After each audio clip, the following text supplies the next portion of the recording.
2023 is a fruitful year kaya maraming dapat ipagpasalamat. Gaya ng ilang Sparkle stars na present sa pa-thank you na Sparkle Grand Fans Day. Makichika kay Aubrey Carampel. Maagang pamasko ang hatid ng Sparkle Stars sa Sparkle Grand Fans Day na pagpapasalamat nila sa suporta ng fans. Pinangunahan ni Asia's multimedia star Alden Richards ang pagpapakilig sa kanyang boy band medley performance. Ipinamigay pa niya ang suot na jacket. At namigay rin ang t-shirts ng kanyang MMFF movie na Family of Two. Nag-perform din si primetime action hero Ruru Madrid, Bianca Umali, Kelvin Miranda, Jack Roberto, at Barbie Forteza. May production numbers din ng Sparkle Teens, Sparkle Love Teams,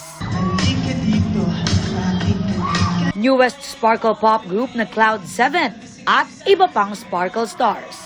Bukod sa performances, may games at may paraffle din. 2023 is a year of liberation and revolution para sa akin. So many opportunities came my way. So many things I've learned. Parang isa to sa mga pinakabusog na busog ako sa kaalaman. So with all those knowledge I have acquired, I think it's about time to give it back to the industry. Ang pinaka-exciting part naman ng 2023 ni Barbie, mangyayari na raw soon. Ang gandang year-ender for me na sa bagong bahay na kami magpapasko at bagong taon. So to cap off this very successful year, this fruitful year, ang saya na dun kami magpapasko ng family. Best year so far naman ang taong ito para kay Ruru. Kumbaga okay din sa personal kong buhay, relationship, sobrang okay, family, okay, and career, sobrang okay. So, lahat ng aspeto ng buhay ko, sobrang naging maganda po itong taon na to. Kaya sobrang pinagpapasalamat ko rin talaga.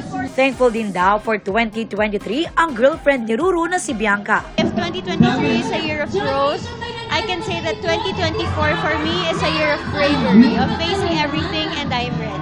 Aubrey Carampel, updated sa Showbiz Happenings. Para sa mas mahabang chikahan, visit and subscribe to GMA Integrated News on YouTube. At para sa mga kapuso natin abroad, samahan nyo kami sa GMA Pinoy TV at www.gmanews.tv.